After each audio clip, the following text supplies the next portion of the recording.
آج ہم ایک بات پر غور کریں گے، کیا قرآن محفوظ ہے؟ کیا قرآن دوبارہ لکھا گیا؟ پہلے کو تضاد کی وجہ سے جلانا پڑا، یہ اس قرآن سے بھی بدتر تھا۔ صحیح البخاری اس کی 49-87 کو پڑھیں تو حذیفہ بن ایمان اس وقت عثمان کے پاس آئے جب اہل شام اور اہل عراق، آرمینیا اور ادر بھائی جان کو فتح کرنے کے لیے جنگ لڑ رہے تھے۔ حذیفہ رضی اللہ عنہ قرآن کی تلاوت میں ان کے اہل شام اور ارکا کے اختلاف سے خوف زدہ تھے، اس لیے انہوں نے عثمان رضی اللہ عنہ سے کہا، اے مومنوں کے سردار، اس قوم کو بچا لو، اس سے پہلے کہ وہ کتاب قرآن کے بارے میں یہود و نصارہ کے درمیان اختلاف ہو جائے۔ چنانچہ عثمان نے حفصہ کو پیغام بھیجا کہ ہمیں قرآن کے نسخے بھیج دو تاکہ ہم قرآنی مواد کو کامل نسخوں میں مرتب کریں اور نسخے آپ کو واپس پہنچائیں۔ حفصہ نے اسے عثمان کے پاس بھیج دیا۔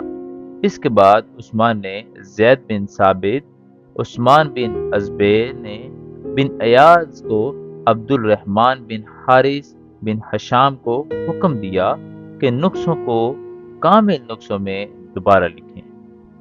عثمان رضی اللہ عنہ نے تینوں قریشیوں سے کہا کہ اگر آپ زید بن ثابت کے قرآن کے کسی نقطے پر اختلاف رکھتے ہیں تو اسے قریشیوں کی بولی میں لکھو، کیونکہ قرآن ان کی زبان پر نازل ہوا۔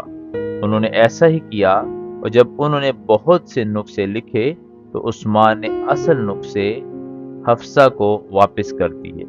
عثمان نے مسلمانوں کے صوبے میں بھی جو کچھ نقل کیا تھا اس کا ایک نسخہ بھیجا اور حکم دیا کہ باقی تمام قرآنی مواد خواہ وہ ٹکڑوں میں لکھے گئے ہوں یا مکمل نسخے جلا دیے جائیں۔ صحیح البخاری 71-91 پڑھیں، بطور سیوطی اللہ تکان الفی علم القرآن 524 اگر ہم پڑھیں تو اس میں لکھا ہے کہ جنگ یمامہ میں بہت زیادہ ہلاکتوں کی وجہ سے ابو بکر نے مجھے بھیجا، جبکہ عمران کے ساتھ بیٹھے ہوئے تھے۔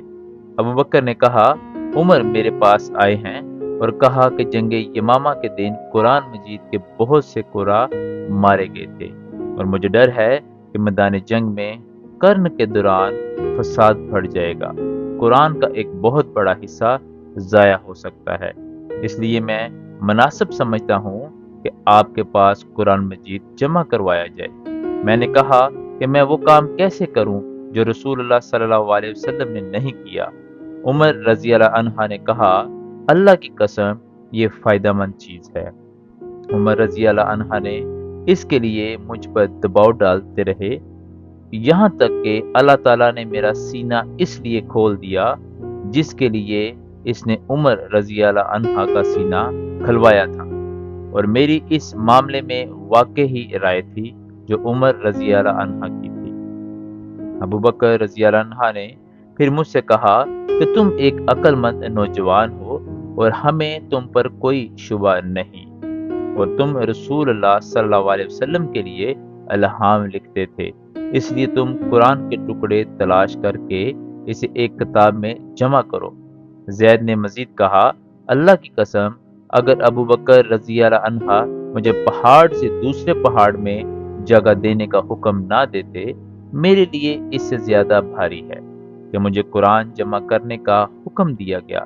پھر میں نے عمر اور ابو بکر رضی اللہ عنہ سے کہا کہ تم وہ کام کیسے کر سکتے ہو جو رسول اللہ صلی اللہ علیہ وسلم نے نہیں کیا۔ ابو بکر رضی اللہ عنہ نے کہا، اللہ کی قسم یہ فائدہ مند چیز ہے۔ زید نے مزید کہا، چنانچہ وہ ابو بکر اس لیے مجھ پر دباؤ ڈالتے رہے یہاں تک کہ اللہ تعالیٰ نے میرا سینہ اس لیے کھول دیا جو کہ ابو بکر نے عمر رضی اللہ عنہ کے سینوں کو کھولا تھا، اور میں بھی اس معاملے میں وہی رائے رکھتا ہوں جو ان کا تھا۔ چنانچہ میں نے قرآن مجید کو کھجور کے درخت کے تنوں سے اور چمڑے کے ٹکڑوں اور کھالوں سے اور پتھروں سے اور مردوں کے سینوں سے جنہوں نے قرآن حفظ کیا تھا جمع کرنا شروع کیا۔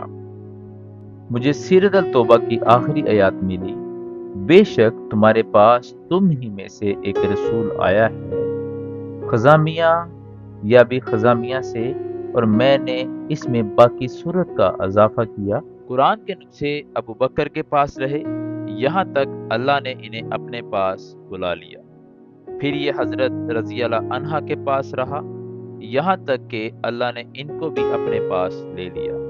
پھر حفظہ بیت عمر رضی اللہ عنہا کے پاس رہے۔ ہماری مزید ویڈیو دیکھنے کے لیے ہمارے یوٹیوب چینل اور فیس بک کو دیکھیں، اور اپنی غلط فہمی دور کرنے کے لیے ہمارے اس جی میل اور ہمارے اس واٹس ایپ نمبر پہ رابطہ کریں۔